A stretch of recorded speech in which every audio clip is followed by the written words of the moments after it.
ஆண்டவராகிய இயேசு கிறிஸ்துவின் இன்ப உயிர்த்தெழுந்த நாமத்தினால உங்கள் அன்போடு வாழ்த்தி வரவேற்கிற அற்புதமான நாளிலே இந்த சுவிசேஷ பயணத்துல உங்களையும் அழைத்து செல்லலாம் என்று.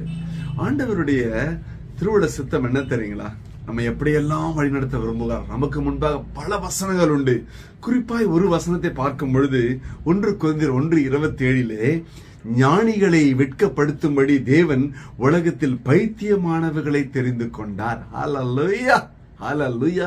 நம்ம நினைக்கலாம், நான் படிப்புல குறைவா இருக்கிறேனே, படிப்பறிவு கம்மியா இருக்குதே, என்னால போய் எப்படி மற்றவங்களுக்கு வார்த்தையை வசனத்தை சொல்ல முடியும்னு. லெஃப்ட் தம் இம்ப்ரெஷன். பேதுருவையே கர்த்தர் வல்லமையாய் பயன்படுத்தினார் என்றால் உன்னையும் என்னையும் பயன்படுத்துவது கர்த்தருக்கு லேசான காரியம். ஹல்லேலூயா, அதான் சொல்றேன். அப்படின்னா படிச்சவங்க ஆண்டவருக்கு விரோதி இல்லைங்க, அவர் அதை வெறுக்கல. ஏன் சொல்றாருன்னா, ஞானிகளை வெட்கப்படுத்தும்படி. அதிக படிப்பு உடலுக்கு இழைப்பு. ஏன்னா 12 பிரசங்கி சொல்லுகிறது. அதிகமா படிச்சு கண்ட கேள்வி கேட்க வேண்டியது. பைபிள் இது சரியா அது சரியா, எங்கன்னா சிகரெட் பிடிக்க கூடாதுன்னு சொல்லிக்கிறாரா, தண்ணி அடிக்க, இதுதான் ரொம்ப முக்கியம். இல்ல ஐயா, ஆண்டவர் எதை சொல்ல விரும்புகிறார்? இப்போ ஒரு வேலைக்கு ஆள் எடுக்கிறாங்கன்னு வைங்களேன், நல்லா படிச்ச ஆளு அப்படிதான் எடுக்கிறாங்க இல்லையா? ஆனா ஆண்டவர் எப்பேற்பட்ட ஆளுங்க செலக்ட் பண்றாரு பாருங்க. ஒரு நபரை தேடி வந்தாருங்க, ஒரே ஒரு ஆளை. மார்க் 5வது அதிகாரம் 1-20 வாசித்தீங்கன்னா, ஒரு பைத்தியக்காரன் ட்ரெஸ் போடல, அது ஒரு வேதனை. 6000 பிசாசுக்கு மேல குடியிருக்கிறாங்க. ஆனா அவங்களுக்குள்ள ஒற்றுமை. ஒரு பிசாசு சண்டை போட்டுக்கலீங்க.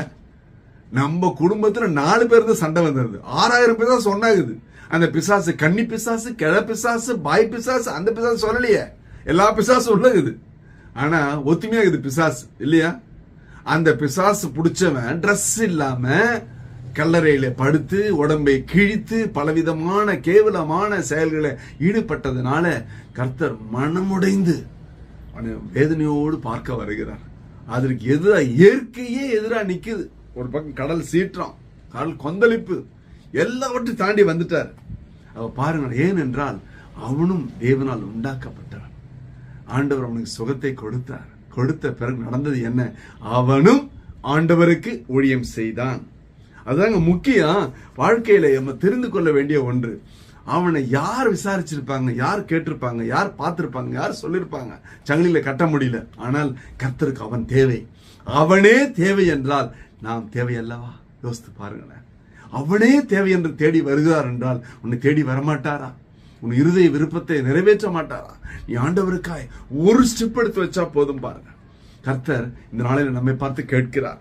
1 கொரிந்தியர் 1:31 அவரே நமக்கு ஞானமும் நீதியும் பரிசுத்தம் மீட்புமான அவரே. எல்லாம் நம்மளுக்கு அவரு தான்.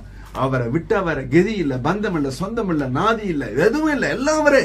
அதனாலதான் சங்கீதம் 68:18 சொல்லுகிற, தேவனாகிய கர்த்தர் மனுஷருக்குள் வாசம் பண்ணும் பொருட்டு துரோகிகளாகிய மனுஷர்களுக்காகவும் வரங்களை பெற்றுக்கொண்டார். எல்லாருக்கும் சேர்த்துதான். அப்ப நம்ம வாழ்க்கையில கர்த்தருக்கா எவ்வளவாய் வைராக்கியமா நிற்க வேண்டும். பேதுரு வலையை விட்டு படகை விட்டு இயேசு பின்பற்றின போது பைத்தியக்காரனாய் பார்த்திருக்க கூடும் மத்தவங்க எல்லாம் இல்லைங்களா? நல்ல எக்ஸ்பர்ட் மீன் பிடிக்கிறதுல விட்டுட்டு வந்துட்டானே, திரும்பியும் போயிட்டான். ஆனால் அவனை ஆண்டவர் விடவே இல்லை. அவனை தேடி சென்று ஊழியத்துல மீண்டுமாக அவனை பயன்படுத்தினார். நடந்தது என்ன? பேதுரு நிழல்பட்ட மாத்திரத்துல சுகமானார்கள். தன்னை தலைக்கீழாய் ஒப்பு கொடுத்தான். சிலுவையில் அறையும்படியாக வைராக்கியமுள்ள வாஞ்சியாய் நின்றான். கர்த்தரோட வல்லமையாய் பயன்படுத்தினார். படிக்காதவன் தான் இருந்த பொழுதும் கூட கர்த்தரோட வல்லமையாய் பயன்படுத்தினாரு. ஏன் நம்மை பயன்படுத்த மாட்டாரா? ஒரு முறை விட்டு கொடுப்போம், ஒரு முறை ஒப்பு கொடுப்போம், ஒரே ஒரு முறை கொடுத்து பாரும், வாழ்க்கை மாறும், மறுமலர்ச்சி உண்டாகும். ஒரு விசை கூட ஹல்லேலூயா, ஹல்லேலூயா, ஹல்லேலூயா. அப்பா ஸ்தோத்திரம் ஆண்டவரே. அற்புதமான நாளில அருமை அன்பு பிள்ளைகளுக்காக வருகிறோம். இதை பார்த்துக்கொண்டு ஒரு வாழ்க்கையில ஒரு மாற்றம், ஒரு மறுமலர்ச்சி, ஒரு ஆசீர்வாதம் வரட்டும் ஆண்டவரே. எனக்கு படிப்பறிவு கம்மியா இருக்கிறதே, பட்டங்கள் இல்லையே, பதவிகள் இல்லையே என்று அங்கலாய்ப்போடு பார்க்கலாம் ஆண்டவரே. அப்பா உம்மால் எல்லாம் செய்ய முடியும் சுவாமி. தேவனால் கூடாத காரியம் ஒன்றுமில்லை வாசிக்கிறோம் அப்பா. இவரோட வாழ்க்கையில பெரிய மாற்றம், ஒரு ஆசீர்வாதம், மறுமலர்ச்சி உண்டாகட்டும். தடைகளை முறித்து போடுங்க.